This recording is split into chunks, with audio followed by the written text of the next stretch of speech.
Amazing love, how can it be that you, my King, would die for me?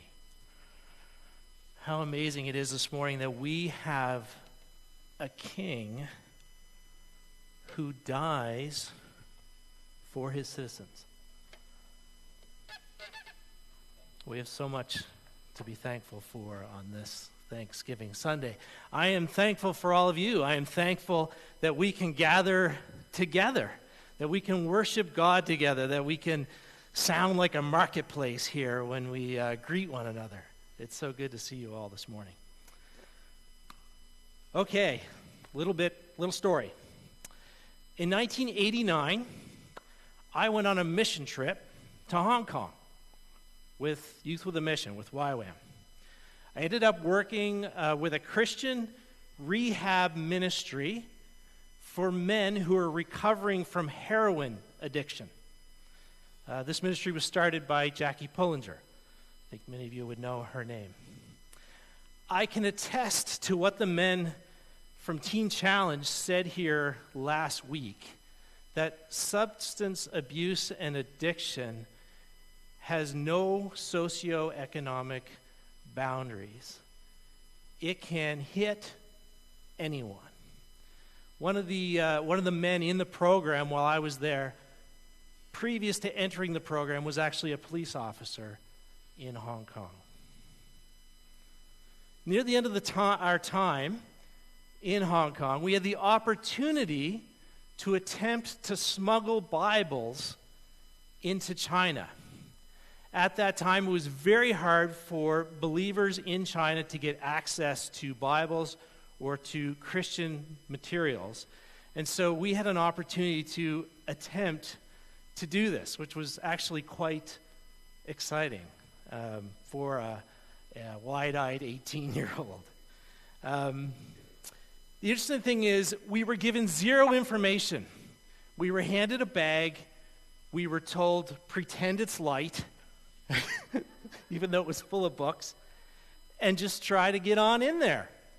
And we didn't know where they came from, who gave them to us, what organization we were working for, anything. We knew nothing, and that was intentional, so that if we were stopped by border guards and they asked us all these questions, we could simply say we don't know. We didn't have to lie.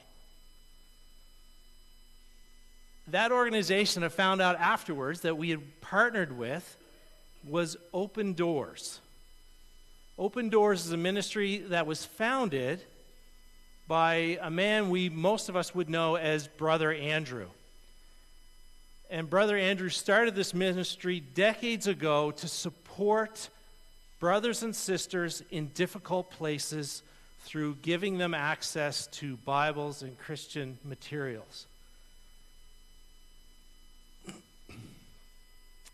Last week, Brother Andrew passed away at the age of 94. On this Thanksgiving Day, I am thankful for Brother Andrew, for his support of the countless numbers of Christians around the world that he has helped through his work while they were in the fiery furnace of empire. This morning we're looking at a classic story. We didn't read it yet. We're going to read it our way through the text.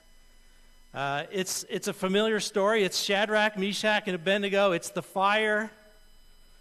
It's a great story, and we're going to work our way through it this morning. We're going to begin. We're going to start right at 3:1. I'm going to be reading from the Message, and so it should be on the screen behind me. You can look in your pew Bibles, but it's NIV, and it's significantly different. The Message is just easier. So, Daniel chapter 3, verse 1. King Nebuchadnezzar built a gold statue, 90 feet high and 9 feet thick. He set it up on the Dura plain in the province of Babylon. He then ordered all the important leaders in the province, everybody who was anybody, to the dedication ceremony of the statue. They all came for the dedication, all the important people, and they took their places before the statue that Nebuchadnezzar had erected. A herald then proclaimed in a loud voice, "Attention, everyone! Every race, color, and creed, listen! When you hear the band strike up, all the trumpets and trombones, the tubas and baritones, the drums and cymbals, fall to your knees and worship the golden statue that King Nebuchadnezzar has set up. Anyone who does not kneel and worship shall be thrown immediately into a roaring furnace. The band started to play, a huge band equipped with all the musical instruments of Babylon, and everyone, every race, color, and creed, fell to their knees and worshiped the golden statue that King Nebuchadnezzar had set up. What a picture. Can you picture this? The whole empire, all the citizens gathered together, all the most important people, all the music in this, before this grand statue that was 90 feet high. Do you know how high 90 feet high is? It's like 9 stories. 9 stories high and 9 feet thick. This thing was huge, massive. Now, the weird thing is we don't even get details about what the statue is. But I would imagine, I wouldn't be surprised if it had a striking resemblance to Nebuchadnezzar. You think? Maybe? Maybe he had an ego issue? I don't know. Just a thought. This is actually a classic picture of empire, is it not? Power enforced by violence that demands allegiance. These folks were not just gathering to sing praise songs around a statue. They were being compelled to give their full allegiance to this statue that represented all things Babylon, politically, religiously, culturally. This was full allegiance to this empire, to this king. The author is very intentional to demonstrate the scale of this thing. The narrative is, if you read it, especially in the NIV, it's very repetitious of all the various types of leaders and all the different instruments over and over and over. They're listed in order to just emphasize the scope and the size and the significance of this event. Every race, every color, every creed. Doesn't that sound like almost like a vision statement, doesn't it? In a way. Did you know we had one here at Grace Chapel? Have you ever heard it before? Grace Chapel, a diverse community. How's it go? United by the love of Christ and called to embody that love in our neighborhoods. Yeah, I think if Babylon were to have a vision statement kind of like ours here, it would sound something like this. Babylon is a diverse community, united by the fear of death and called to rat out their unpatriotic neighbors. Okay? For those that English is not your first language, to rat out someone means to tell authorities about something wrong that someone else has done, right? To tell on them. Rat out their unpatriotic neighbors. Power enforced by violence. This is the way of Babylon. This is the way of empires, then and now. Some aspects of this story may seem distant, primitive, far-fetched, but the idolatry of empire is very real today. How many of you in this room are older than 22? It's a random number, isn't it? It'll make sense in about 3 seconds. If you're older than 22, that means that you were born in the 20th century. And the 20th century was the most violent, most bloodiest century in the history of the world.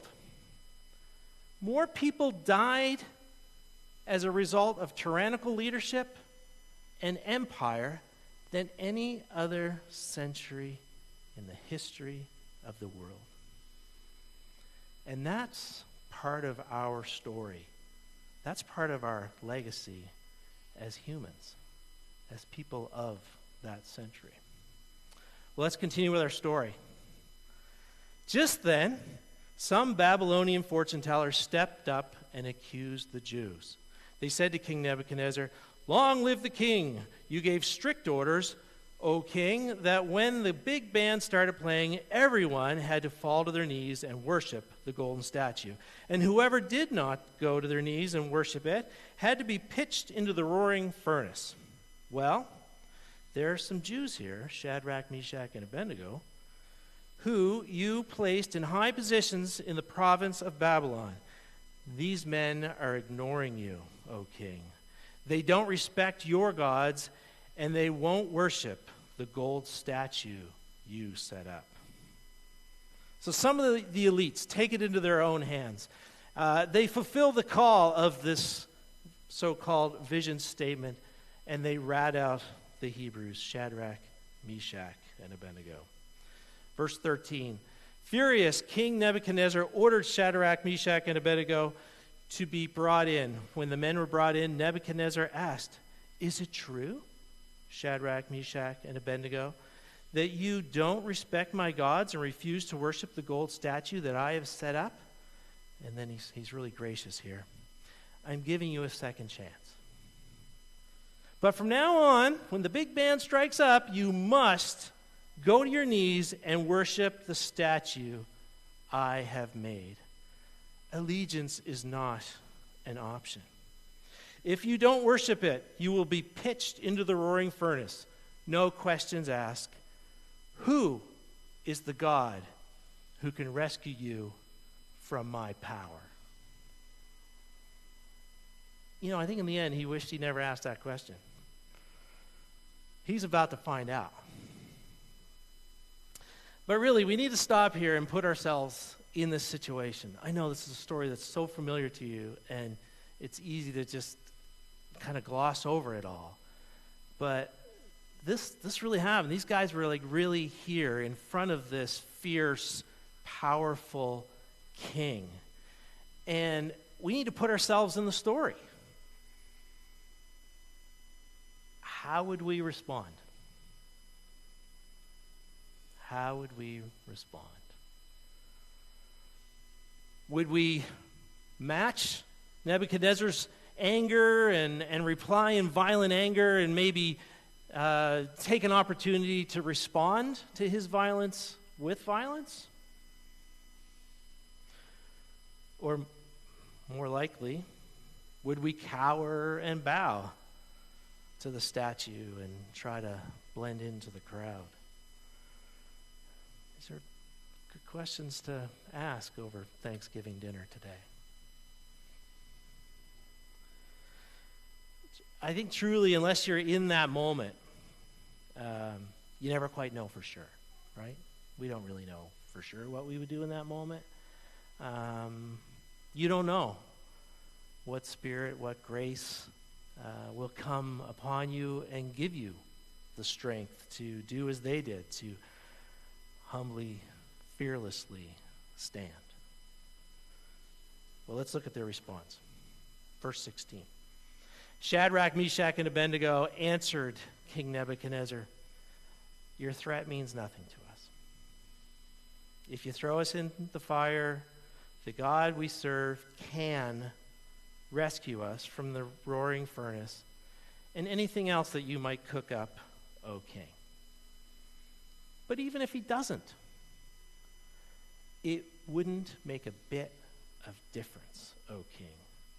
We still wouldn't serve your gods and worship the gold statue you set up." Wow. Can you imagine saying that? You know, in this whole chapter that we're looking at, these are the only words of Shadrach, Meshach, and Abednego. We don't even know which one of them actually said the words. But these are the only words we have from them. But they're fascinating and they're striking and they raise as many questions as they answer. First of all, I'm just so impressed, maybe, or shocked by how calm they are. They just, it doesn't, we're not going to get into this with you, King. Yeah. They're so humble. They don't respond in anger, and they don't wilt away in fear. They almost seem indifferent to the king and his raging, fierce anger and his seeming power to destroy them. They're humble and fearless. These verses, I think, typify the title of this series more than maybe any other in the book. These men are humble and fearless. The big question here, though, is their response regarding whether God can or whether God will save them. Is this statement faith-filled? Is it doubtful? Or is it both? God can, but will he? We know God can deliver us. But even if he doesn't, we're not going to bow. He can, but even if he doesn't, we're not going to bow. I find their language to not be consistent with what we often call faith-filled language today. We would often be encouraged to say, God can and God will. God will. This is often what's considered faith-filled language today. Is it just me that knows this? I don't know. But no, for Shadrach, Meshach, and Abednego, they had the faith to be faithful to God regardless of whether or not they got the outcome they wanted. I assume they didn't want to be burned in the fire. That's a safe assumption, I think. They knew that God could save them. But they also knew that God is God and that God is free. They weren't presumptuous to say that God will deliver them because they just didn't know that. So regardless of the outcome, they were going to remain faithful. That's faith. To remain faithful regardless of whether God seems to come through or not. That's faith. Sorry if I'm ruffling any of your faith-filled feathers this morning. Well, we know what happens. Let's move on. The angry Nebuchadnezzar, he ramps up the fire. He's angrier than ever. And he has them thrown into the fire. Bound up, thrown in. We'll pick up the story in verse 24. Suddenly, King Nebuchadnezzar jumped up in alarm and said, "Didn't we throw 3 men bound hand and foot into the fire?" "That's right, O king," they said. "But look," he said, "I see 4 men walking around freely in the fire, completely unharmed, and the 4th man looks like the son of the gods." Nebuchadnezzar went to the door of the roaring furnace and called in, "Shadrach, Meshach, and Abednego, servants of the high God, come out here." And Shadrach, Meshach, and Abednego walked out of the fire. Wow, what a story, huh? 2 months ago, when we were discussing this series on Daniel, and we were considering who would preach which passage and that sort of thing, I got to tell you, I jumped at the opportunity to preach on this text. I jumped at it. And this is why. It's this moment. It's this 4th person in the fire. It's this 4th person. Were they spared from the fire? Well, in one hand, no. They went into the fire. The fire happened. They went in. The miracle here, the wonder here, besides the fact that they didn't burn, is that there was this fourth person in the fire. They were not alone. Of course, there's discussion about this son of the gods. Who exactly is this fourth person? Is it an angel? Is it a theophany? Is it a pre-incarnate incarnation of Christ? Or all these various things? It doesn't matter. That's my answer to the discussion. It doesn't matter. The point is, this fourth person was a representation of God with his people in the fire. And that's all that matters. Emmanuel, God with us in the fire. Fires happen, don't they? Fires happen for all of us. And one of the great truths, and I say it over and over again, and my apologies, but one of the great truths of our faith is that we are not alone, ever, in the fire. We are not alone. God is here. He's not just there. He's not out there. He's not only in here, but he's here. He's here with me. He's here with you. He's here with you. He's here with you. Whether you're aware of it or not, whether you asked him to be here or not, he is with you in the fire. I jumped at the opportunity to preach on this text because this is one of those texts for me. Do you have texts? Do you have ideas about God? Do you have special passages that mean something to you? For me, this is one of those texts. This is one of those anchors in my life.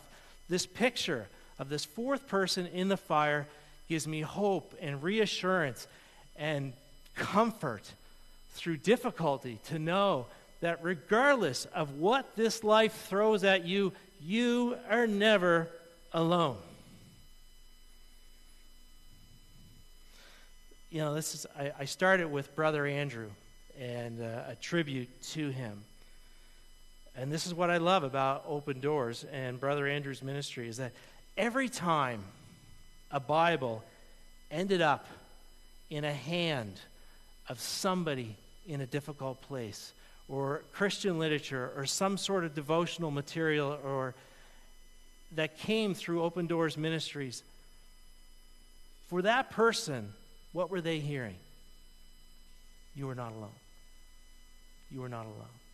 God is with you. You are part of a community of believers. You are part of a kingdom, an everlasting kingdom, a different kind of kingdom, a different kind of empire. The Bible is full of heroes and characters that God uses to accomplish his healing work in the world. Of all of them, you would be hard-pressed to find better examples of humble, fearless faithfulness in all of Scripture than these three men. So what grace, I mentioned this earlier, if you're in this situation, you would pray that a grace would come upon you that would give you the strength and the faith to be as faithful as they were and to maintain their allegiance to their King and to their God, Yahweh. What grace empowered them to be this faithful? Well, I've got just 4 quick points as I close. They knew who truly holds the power. All this power that Nebuchadnezzar demonstrated and wielded and inflicted on people, that's not real power. That's false power. At the end of the day, only God can lift up and only God can put down. There is only one power, and it is God. And they knew that.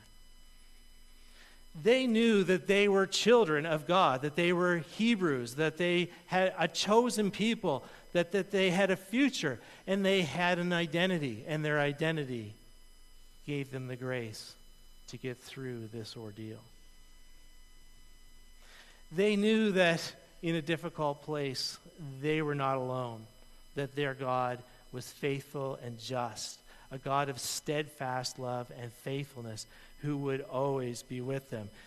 They knew it before the fire, and they definitely knew it after the fire. And they had hope.